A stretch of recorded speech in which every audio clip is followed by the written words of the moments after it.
Seahawks fans, wherever you may be. Thanks for listening to the show. Join your hosts, Bill Alvstad and Keith Myers, as we talk Seahawks football.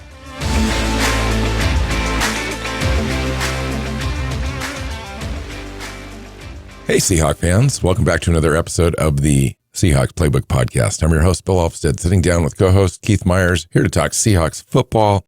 We've reached the bye week, week 5 of the NFL schedule. Seahawks sit at 3-1. Without that second half implosion in the first week against the Rams, I think the Seahawks could be 4-0. But we're 3-1, still sitting pretty good in a division, though, that has the San Francisco 49ers in it. They're going to be hard to overcome, but I like Seattle's chances. They're looking really good so far. We're going to talk about all of it, get you updated on some injuries, go over some stats, as well as individual players. Should be a fun show. Hey, Keith. Yeah. You're saying the 49ers look great. And that, I don't know, probably is going to piss everybody off because we don't want the 49ers to look that great. And whatever. But honestly, I was thinking about this while you were talking and you were talking about the 49ers. I'm like, are the Seahawks the 4th best team in the NFC? Yeah. You could argue that they could even be the 3rd best. Are you thinking the Cowboys? Yeah. And the 49ers and the Eagles? Yep. Eagles, 49ers, and then Cowboys. The Seahawks? Mm-hmm. Yeah, I would, Cowboys and Seahawks are pretty even. I think the Seahawks have had their moments where they look spectacular, and they've had some issues on offense for whatever reason. And they've had some issues on defense as well in different games and different aspects. But overall, I think, obviously improving on the defensive side. We've had some lesser opponents there in the last couple of weeks. The Lions gave them a good test. It looks like the Rams are maybe a little slightly better team than we give them credit for at the beginning of the season. So yeah, I think the Seahawks are right there. I mean, if you were going to do like a strength of not schedule, but what do you call them, Keith? Power rankings. Power ranking. There you go. Sorry. If you were to do a power ranking, yeah, they would be right there. I think that they're definitely a top 10 team in the NFL. And I think right now there's like 4 top AFC teams in the top 10. And I think there's like 6 NFC teams, which is shocking to me because I thought it was going to be the other way around. But Cincinnati's kind of fallen off, and that's part of it. Do you think that the Cincinnati falling off is... do you think it's real, or do you think it's more of a mirage and they'll get it turned around? I don't know. I haven't really watched them. What do you think? Well, I'm kind of thinking it's more, if you think back a couple of years ago, the Chiefs got off to a really slow start. At one point they were like 3-3 and whatever. And by the end of the season, everyone was like, oh yeah, that's the Super Bowl team from last year that we remembered. It took them a bit, but they got things figured out. I kind of feel the Bengals are going through a little bit of that. So, I know that Joe Burrow is really struggling. He's his passer rating's way down. He's having some issues. Their defense hasn't been playing great. Their offensive line is struggling. I don't know. I mean, Seattle's up next, on the schedule, not for them, but for us. That'll be a good game. When you look at the schedule, and we did the prediction show, that game goes either way, and now maybe Seattle's favored a little bit. We'll see what happens I think they're going to be favored in that game. I really do. It's at home. Is it at home? Is it on the road? I thought it was at home. Did I have that backwards? Probably. Yeah, it's on the road. Oh, great. Well, they're perfect on the road so far this year. So that doesn't seem to bother them. So, if anything, they play better on the road. So, so it's been a few days since the Monday night game, and just kind of wanted to get your feeling. Obviously, the Giants are a bad team. You had a horrible offensive performance from them, and a great defensive performance by the Seahawks. You had the double, 2 sacks from 4 individual players, and then you had the return for a touchdown on a 97-yard pick six. There was just a lot of good plays, a lot of good tackling in this game, which showed up for Seattle, and the turnovers really helped. But where are they? I mean, you'd mentioned, are they the 4th or 5th best team in the NFC? Are they? Or have they just been playing lesser opponents? Detroit's not a lesser opponent. And they were the better team that night. They let Detroit come back and force overtime, but then they took the ball and never gave it back and just walked down the field for a touchdown. And they were the Seahawks were the better team, and that's a good Detroit team. So yeah, Carolina's not great, and they beat Carolina pretty soundly. The Giants are probably just terrible. But yeah, that was a shellacking by the Seahawks. And we didn't look any less than the 49ers looked against them, or the Cowboys in week 1. It was a dominating performance. It was. Yeah. And so I just look at it, I'm like, you can't control who you play. You just have to beat the team in front of you. And if you're playing a bad team, it should look like you're playing a bad team.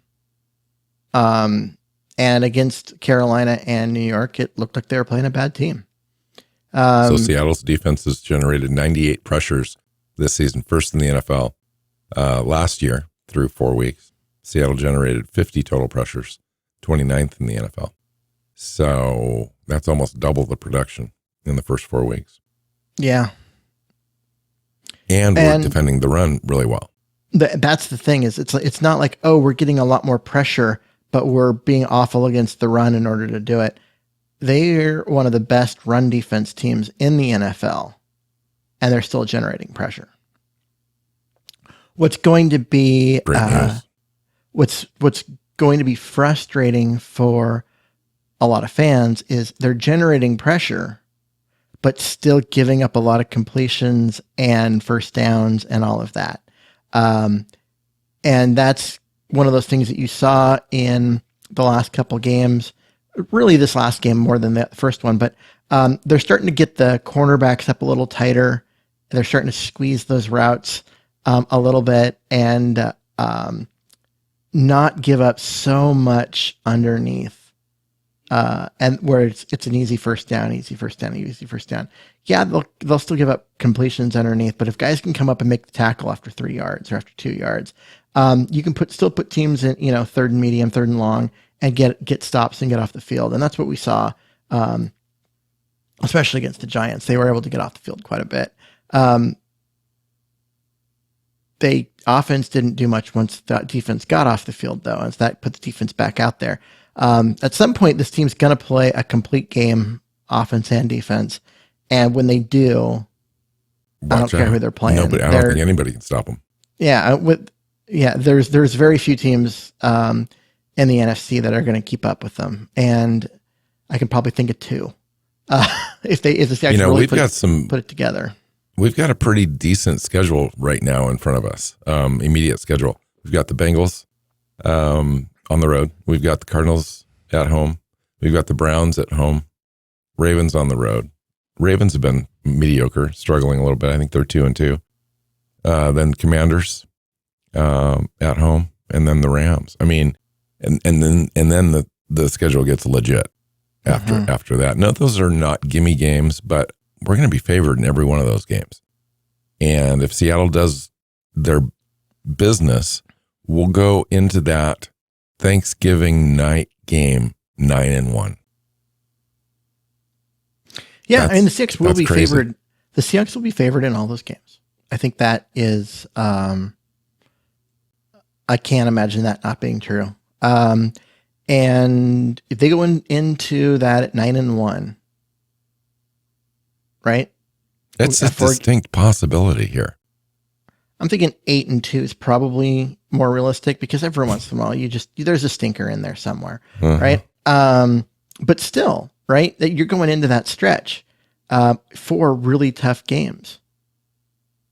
What Yes. are they going to come out of those 4 games, right? And so it'll tell you how deep they can go in the playoffs out of those 4 games.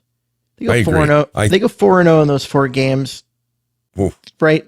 If they're not the Super Bowl favorite out of the NFC at that point, someone's not paying attention. You go 0-4 in those 4 games, and no one's going to take you seriously in the playoffs. You know, before this Giants game, Keith, my dad and I were having a conversation.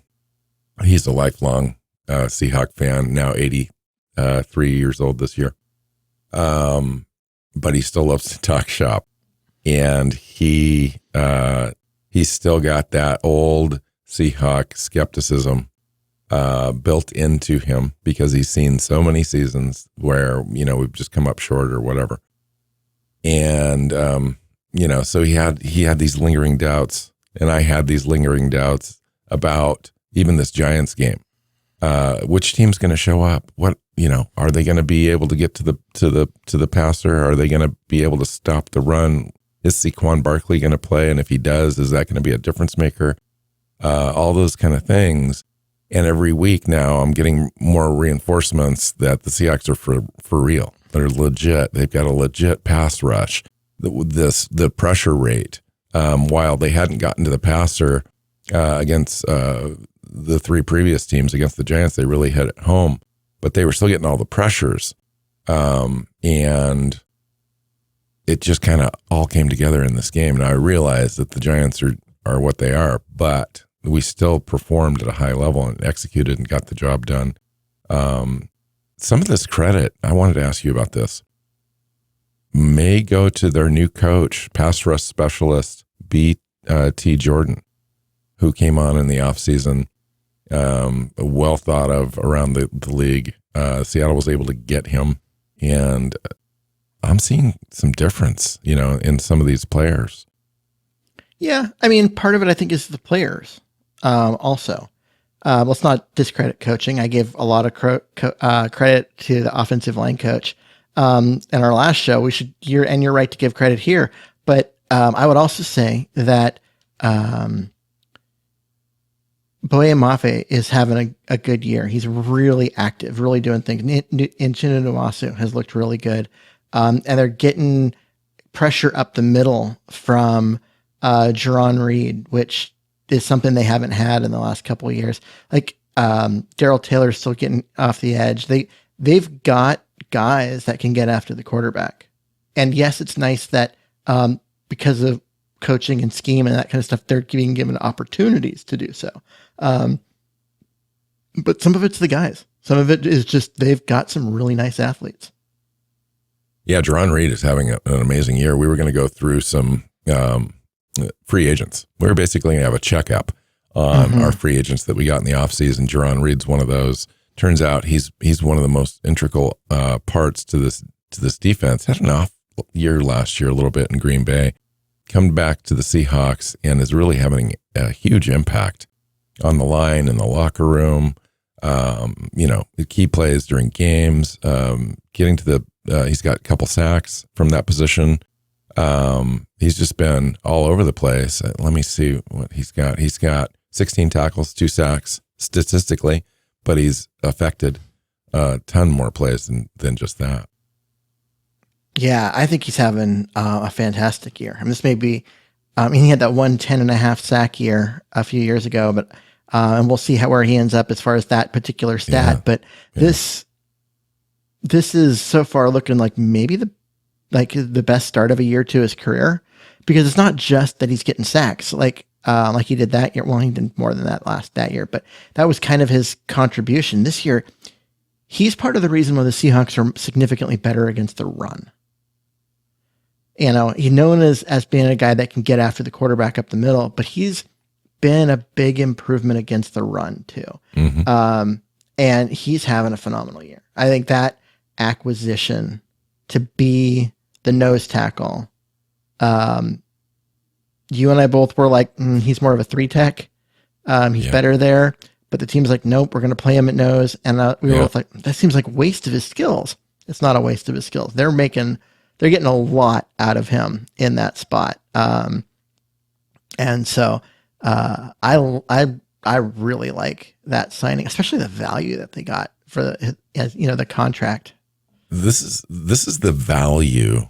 To me, this says it all about the value that John Schneider and Pete Carroll, that relationship together that they have, to go out and get Jerron Reed at a pretty good discount. He had an off year last year, but they know him. They didn't want to let him go the last time he was here. Bring him in. They know exactly what he can do. And Pete was very confident in his ability to be a nose tackle and play the nose. And that's what they were going to do. And turns out he's right. And he's right most of the time about things like this. He knows how to put players in a position to be successful. And that's exactly what he's done here. The other big acquisition, well, there's two. But I want to talk about the guy that's been around for a while. Left last year and then came back, Bobby Wagner. He may have lost a step, but his instincts and his ability to diagnose is second to none. He's got 50 tackles, leads the team, real close to being the NFL leader as well. A couple sacks. He's just been all over the place, making plays, and really a big influence on this team. Yeah. I mean, he's been, his impact isn't just stat sheet and whatever. He's the leader. He's the captain. He's the guy everyone looks to. He's the 7-time All-Pro that no one is going to challenge as being like, no, you're wrong. You don't know what you're talking about. I don't have to listen to you. He's part of the reason why the defense is, at least the front, is all on the same page and looking really good. He's getting guys in position. He's making what calls need to be made. That part, his value is there. He's making tackles. He's doing that. We're also watching guys run away from him. We're watching him having to take really deep angles and give up 6 or 7 yards as a guy turns the corner because he knows he can't keep up with him anymore. And that part's a little hard to see because I'm used to the Bobby Wagner, who was one of the fastest linebackers in the entire NFL at his peak and could run down anyone. He's not that anymore. He's kind of slow. I mean, he hasn't just lost a step. He's lost like 2 or 3. And that part, I think the team needs to figure out a way to mitigate a little bit. But I'm not saying anything about like, he needs to come out or anything like that. He is still one of the best at what he does. Yeah, I think, one of the ways the team plans on mitigating this a little bit is to have Jamal Adams on the field, to have Julian Love, playing close to the line of scrimmage. He's another instrumental pickup in the offseason. Julian Love, 37 tackles, second on the team. So that's kind of been helpful. And then, the surprise, I think, help there is having Jordan Brooks back. We didn't expect him to come back early in the season. Back. And he's also been a tackling machine there.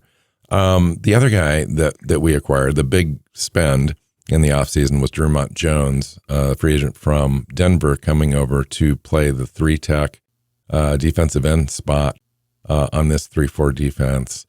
Started out a little slow. I think the expectation was he was going to be able to be a little bit more dynamic, kind of affect plays, be in on things all the time, hear his name called more often, fairly quiet, and then turned it up the last couple of weeks. He's got 10 tackles, had a sack in this last game.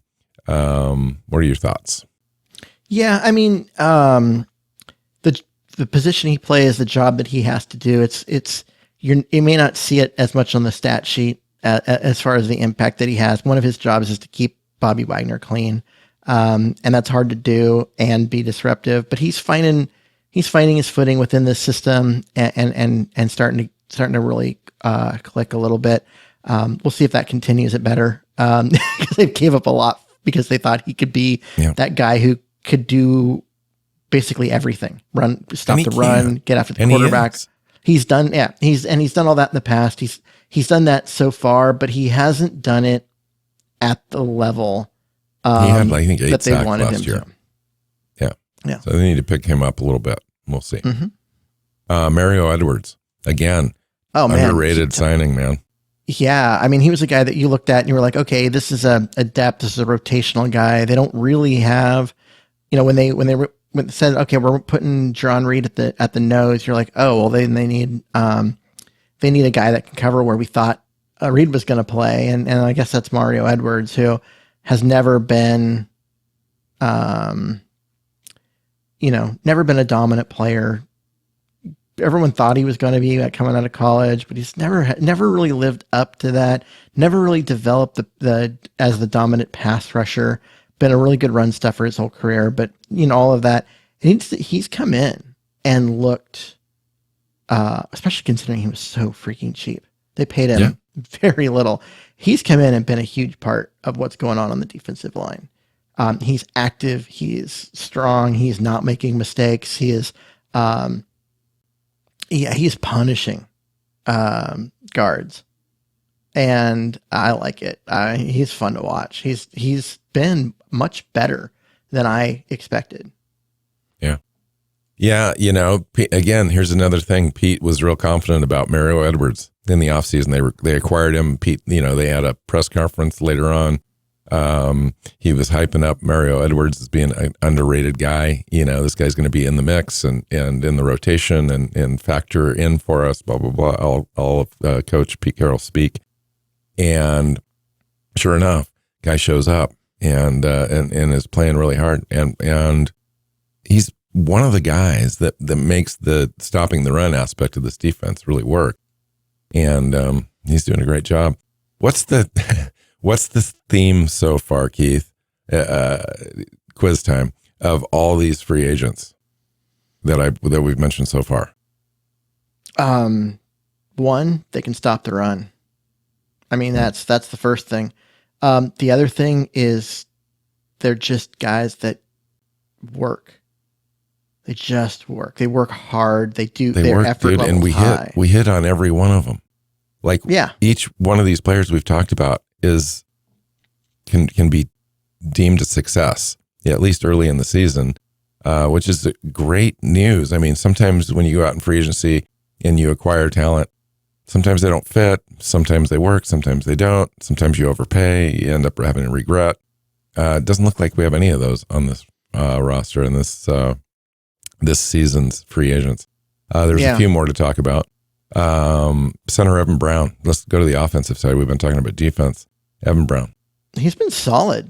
I know when we acquired him, you look at last year he played guard and he was not great, but he's a more natural center, and you're like, well, he should do better there, and he's smart and he'll do all those things. But there's still there's low expectation, right? I mean, that he's a vet, he's more of a journeyman and all of that. He's come in and just been solid. And that's what you can ask. I mean, it was a low cost draft hedge in case they didn't get a center.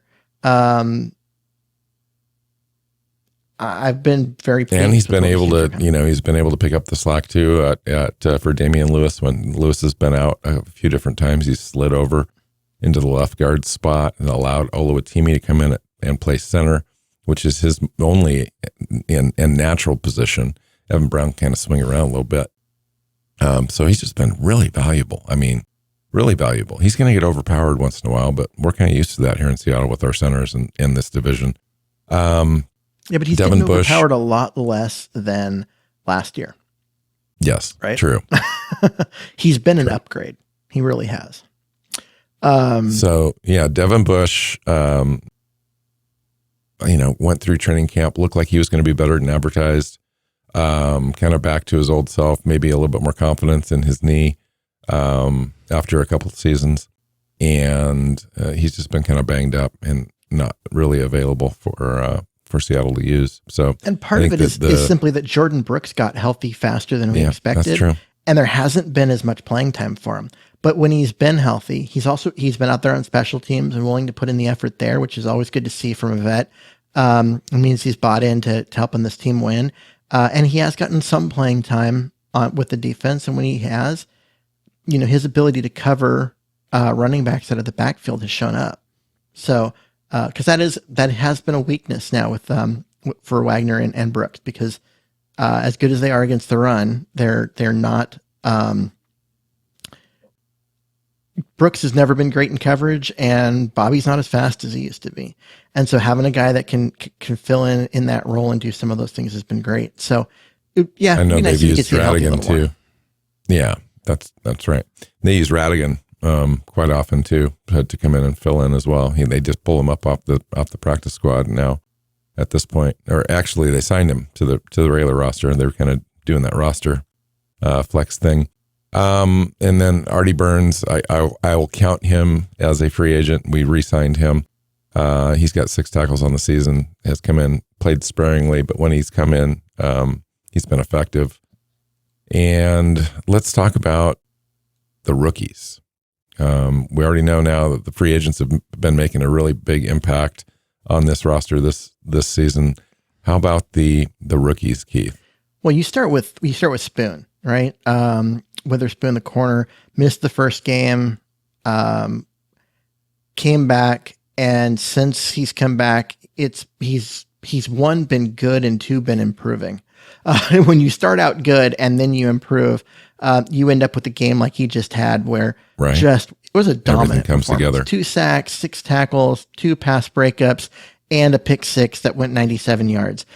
He has been the real defensive player of the week for the NFC.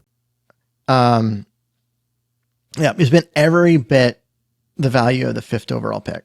And can't say enough about that. And with the injuries that they had, with guys like Reek Woolen, who's been out, and Kobe Bryant and Trey Brown, and all, they've had so much injuries in the as the defensive backs, to have someone be just really good and really solid on one side just makes life a lot easier. But the fact is, they moved him into the slot in this last game, into a position he's never played in the game. He's always been an outside corner, but they're like, hey, this is where we need you in this game. And he's like, okay, and did it at an extremely high level. That's awesome. You can certainly make the argument, especially after this game, that he provides more value in that role than he does on the outside. On the outside, he's in isolation a lot. They might avoid him if he's tight in coverage. Being in the slot, closer to the line of scrimmage, they can disguise him a little bit. They can move him around, similar to the way that they used Jamal Adams, and similar to what was our old safety? Really good safety.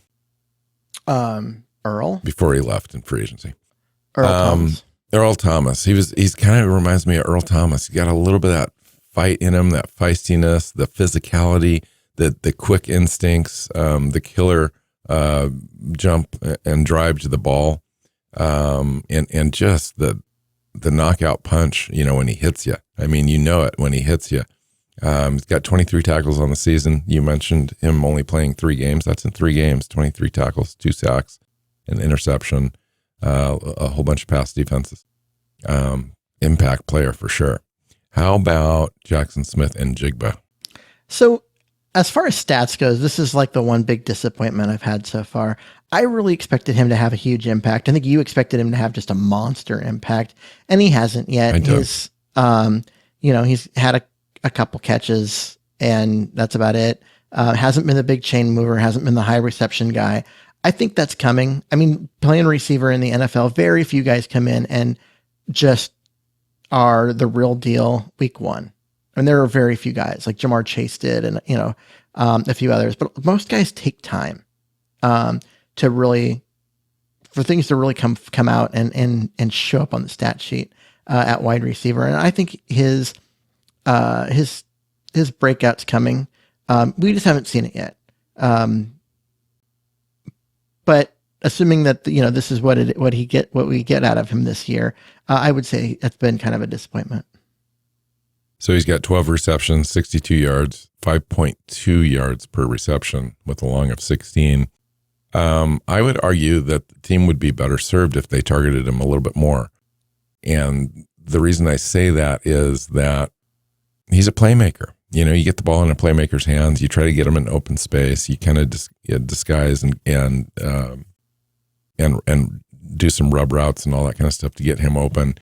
And I think he's a third down converter kind of a guy. And so I'd like to see them utilize him a little bit more, target him a few more times in games and just kind of work him into the offense. But I get it. I mean, we've got Tyler Lockett, DK Metcalf. We've got Jake Bobo. We've got Noah Fant, who's having a great season so far. Will Disley, Colby Parkinson, backs out of the backfield. There's a lot of options for Geno Smith.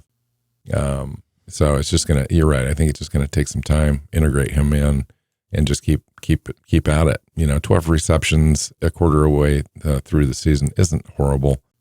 You're still looking at 48 receptions on the year, which isn't terrible. I mean, that's not what we expected, but for a rookie wide receiver, that's actually, not terrible. So, I mean, and that's a third wide receiver. I mean, those are pretty good stats, really. But you can see there's more there. There's more there. There's a lot of untapped potential in him. And I agree with you. I want to see them figure out a way to integrate him more, do more with him, because he's such a talented guy. So, Derek Hall, it's interesting because I think he disappears a lot when he's out there, and then all of a sudden he'll have a couple of tackles, impact plays, stop the run, for 2 or 3 yards. So he's really kind of just fit in, not really standing out, but also he's got to share that opportunity, with 3 or 4 other guys as well. Well, and I honestly think he is on the Boye Mafe track, where he is gonna flash. You're gonna see some good things from him, but not a lot of things, just enough, right? And then he's going to get an off season where he's going to get a chance to watch a lot of tape. He's going to learn. He's going to get his body in a situation where he can take advantage of his speed and his skills and those kind of things. And you're going to see him explode next year. And I really think that's the expectation for Hall, and anything more, I think maybe asking him a bit much from him. But the talent's there. I mean, the fact that he's flashing. There are times when he is extremely quick around that corner, or he's really solid against the run and get upfield and make a play in the backfield and that kind of stuff. Like, those are the kinds of things that some guys can't do. He clearly can, because we've seen him do it. Now he's just got to learn how to do it on every play. Agreed. Zach Charbonnet, running back, behind Ken Walker. It's tough to get and earn touches behind him, but he does have 21 rushing attempts for 104 yards. That's almost 5 yards a pop. It is 5 yards a pop. And I think I would like to see him a little bit more. I'd like to see him get into the flow of the game. He seems like one of those running backs that needs touches in order to be effective. It's like, but with Walker there, he's just going to have to bide his time, it seems like. Well, that's the thing, is that Walker's been good. Like, Walker's doing the job, and he's doing it really well. I'm not complaining. And so it's like, okay, which one of the two are you going to give the touches to? Because I think that you can't spread them out evenly and have both of them be effective. I think because their running backs aren't like that. They need to be able to be in the flow and be a part of things right, in order to. And so it's been hard for Charbonnet because he hasn't been getting as many snaps because Walker's been in there. But he'll get his chance. I mean, he will. But for right now, Walker's been good. So roll with Walker. And then if Walker struggles and starts having problems, or if he gets hurt, you've got an extremely capable guy that can come in and carry the load. So I like what I've seen from him. I mean, he's just got a guy in front of him. True. All right. Couple of guys on the offensive line that I've just been really impressed with. I think we kind of jumped the gun a little bit in the offseason. We got excited about these guys. I'm talking about Anthony Bradford over at right guard, and then Olu Timmy at center. Both guys have had effects on the roster on games so far this season, but not full-time yet. And I'm kind of anxious because they've been playing so well in our makeshift offensive line. We've got two fill in tackles, obviously at guard then and at center. We've had a lot of different offensive line combinations. And I would struggle with that, I think. Not knowing guys to begin with as a rookie and just kind of having to come in and play. And they've done well. They have. We both thought those guys were going to compete for starting jobs. Oluwatimi did, Bradford didn't. But Bradford, even though, he didn't really compete for the starting job in camp like we kind of expected him to, he clearly was doing what he needed to do to get ready, because the last couple of games, he's got a lot of playing time. He's been in there, got a lot of snaps, and looked pretty good. Got to be happy with that. Got to be happy with the idea of him holding down that spot going forward, because, Haynes is a guy that's always hurt and effective when he's healthy, but hurt a lot, and on the last year of his deal. So you kind of just pencil in Bradford to be the starter next year and going forward. I like what I've seen. I think he can definitely hold that down. He's a big guy.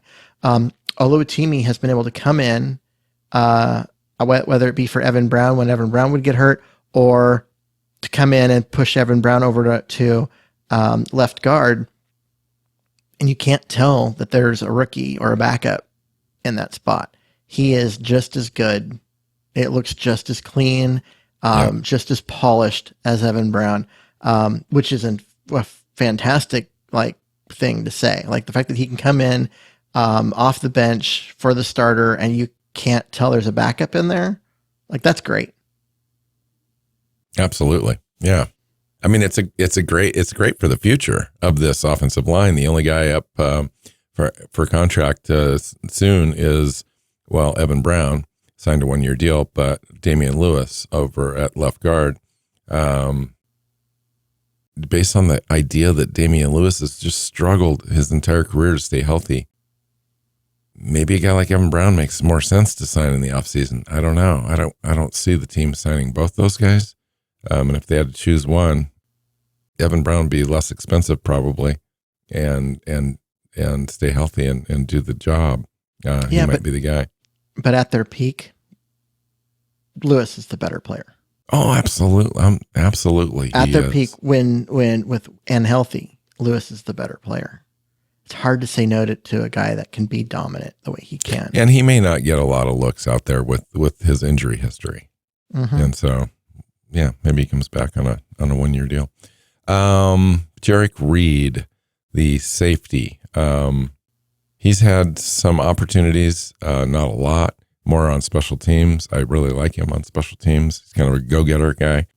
And then Kenny McIntosh, the running back, just hasn't had a chance. He's been on IR. He has an opportunity to return anytime now at this point, and we'll see if he does. Seahawks went into this last game with 3 running backs.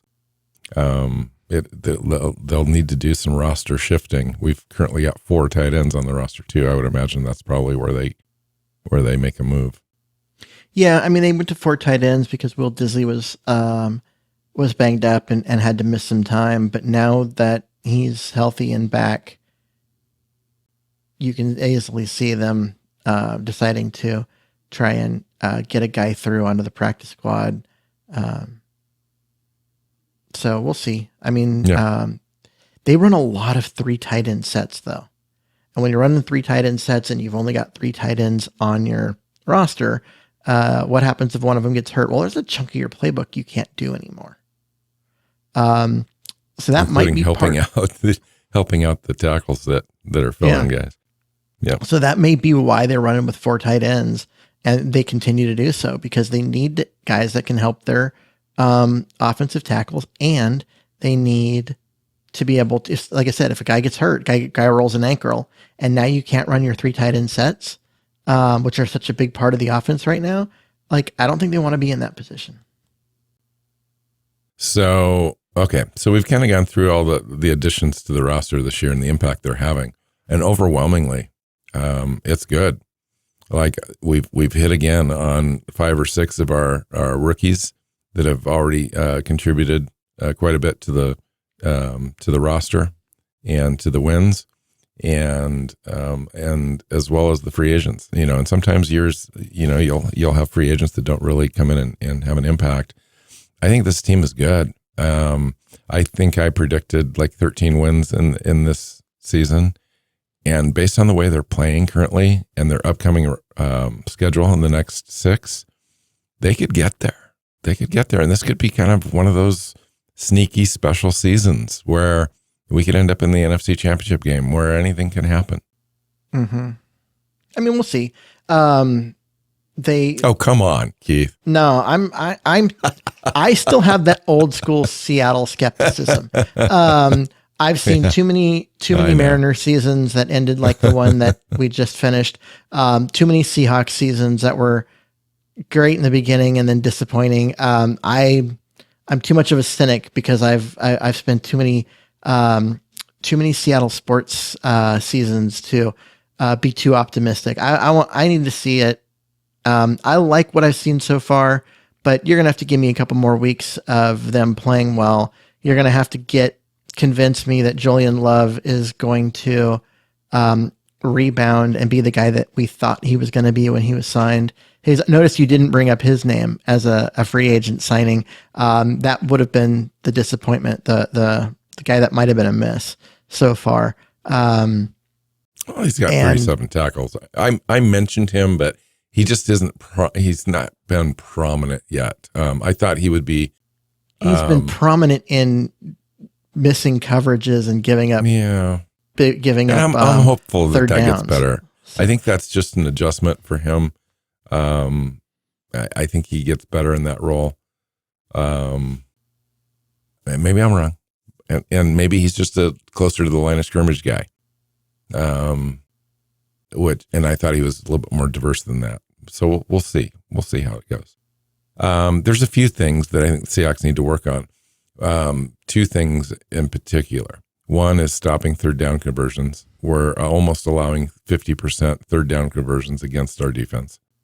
Got better, obviously, against the Giants. And then on offense, we're horrible. We're 13 of 45 on third down attempts on our offense. And if you look at the talent we've got, if you look at the third down opportunity conversions personnel that we have available to us, we should be converting 50%.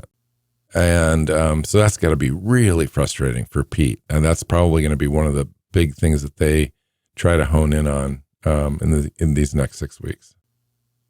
Yeah, I would agree. That's been a major problem. They've got to get better on third down. And if they get better on third down, like this offense is going to just be unstoppable. And I also think they need to get better on third down on defense.